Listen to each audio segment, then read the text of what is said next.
procura, e aí, neste meio tempo, o governo, então, conseguiu diminuir o seu custo. E isso chama-se imposto inflacionário. Os pobres pagavam mais impostos que os ricos, porque os pobres eram mais atingidos pela inflação, porque eles não tinham meios de obter a recuperação do poder de compra do dinheiro, como, por exemplo, no overnight, que era o caso dos ricos. Bom, quando isso parou de acontecer com o Plano Real, o governo não teve, só tinha duas saídas. Ou ele ficava pequenininho também, como você faz na sua economia pessoal, quando uma firma, por exemplo, não tem mais mercado, então encontra-se numa situação de dificuldade de vendas, o que ela faz?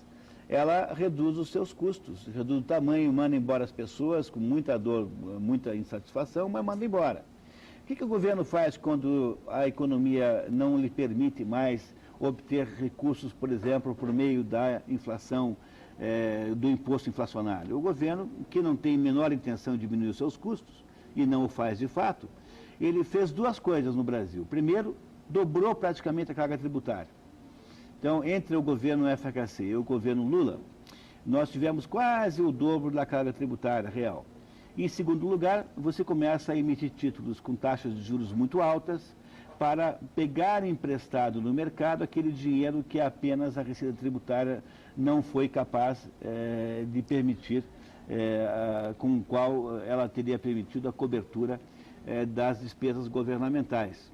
Então, o que acontece na prática é que a nossa dívida só aumenta porque há uma tendência natural nos governos em natural e no Brasil em especial de crescer a despesa na mesma proporção do aumento da arrecadação. Vocês não estão vendo agora nos jornais o governo começar a estudar a fórmula de aumentar os salários dos funcionários públicos de acordo com o aumento do PIB?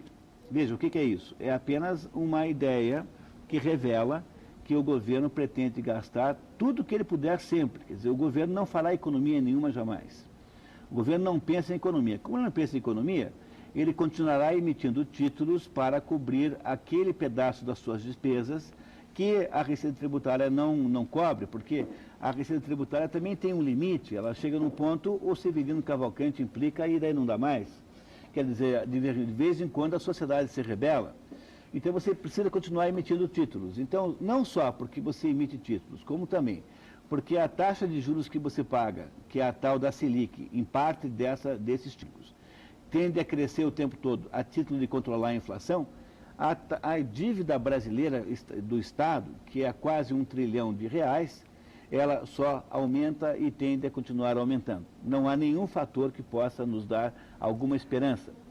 De fato, a única coisa que serviria para reduzi-la seria um crescimento tão extraordinário da economia brasileira que nós pudéssemos diluir esta dívida do tamanho que está hoje numa economia 3 vezes maior.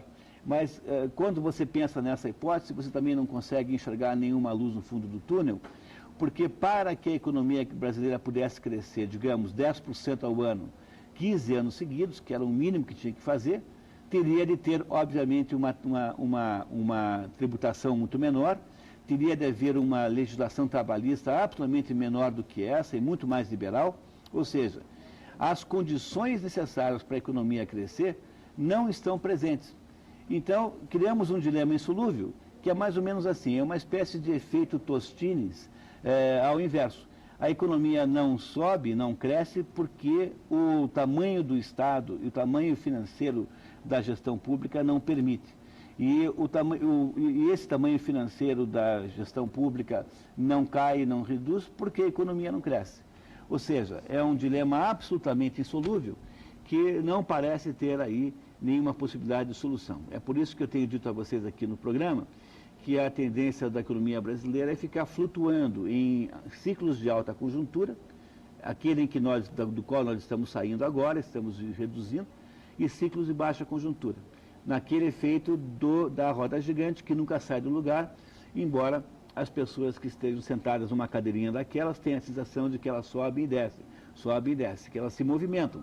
Porém, é um movimento viciado em torno de um eixo fixo, nós não saímos do lugar.